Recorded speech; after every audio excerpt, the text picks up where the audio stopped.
Even though the car industry is going through a tough time, Vauxhall in Ellesmere Port has unveiled its latest car, the new Astra. It's taken 4 years to get from paper to road. Design director Malcolm Ward's been telling me about the car. We actually take around about 4 years to design a car, from the first sketch through to actually driving the car off the production line.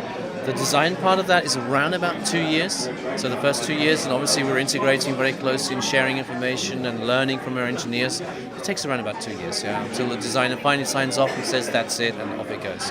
Do you actually look back at the old models and see how it evolves and develops, or is it That's totally an new? absolutely excellent question, and I think we're sitting here and you can see the old one, let's say the current one, and the new one.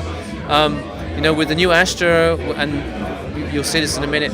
We see this as a revolution of form and an evolution of shape. And if you look at some of the window graphic, for example, on the old one, you can see it interpreted here in a more aggressive, more sporty manner. But you can see a link between the two cars, and that's quite important.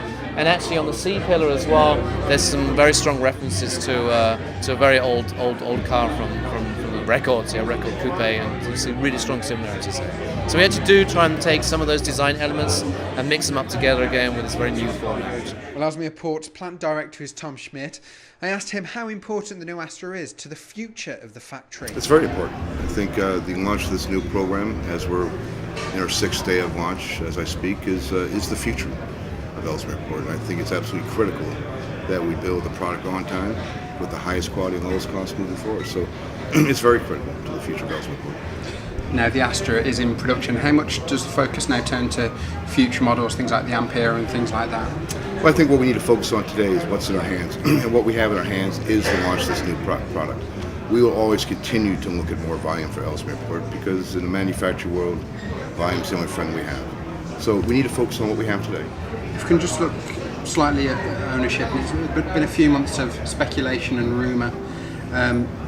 Reports that the Magna bosses were over in the UK, and also the unions fearing for 800 jobs.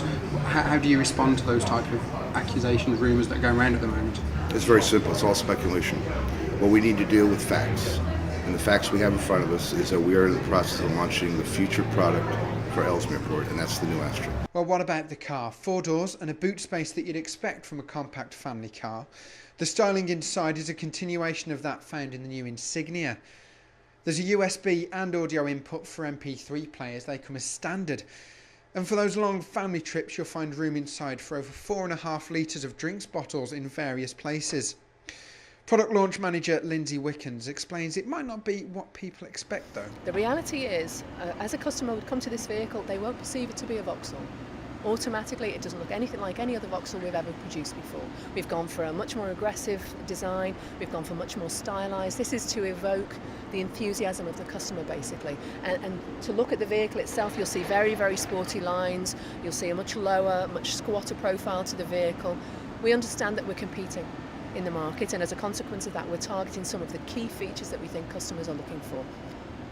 Beyond the initial styling aspect of the vehicle, when a customer sits in this vehicle, no matter what the spec of the product would be, they are going to perceive a high quality vehicle. And looking forward and past this model, what else can we see coming to Ellesmere Port? Very soon, next couple of weeks, we're going to start development work with the station wagon variant, which is a sports tourer. So again, a rear end extension to this model, very sporty lines, very drivable, a real premium feel to the vehicle. The first shells for that vehicle will come to Ellesmere Port at Christmas this year, and we will build on our production line next year. Beyond that then, obviously we're very keen to try and get the Ampere business. The benefit for us is that the Ampere actually would sit on the same platform as this vehicle, so it's purely about the overbody architecture that would be different, and we're really, really keen to be part of that if we can. Well, when he drove it, Peter Mandelson said that it's a driver's car, and I have to agree. It's got the usual hard seats that you find in a Vauxhall that at first you think are awful, but actually offer lots of support over a long drive. It's a smooth ride, and to be honest, it's what I'd expect from a car that's building on the success of 5 previous models, and also evolves using the same technology and engineering that's found in its siblings of the Insignia and the Corsa. It's a car that would suit a family, but also carries on the legacy as a fleet vehicle, and with 40 cars rolling off the production line every hour, the future looks good for Vauxhall in Ellesmere Port.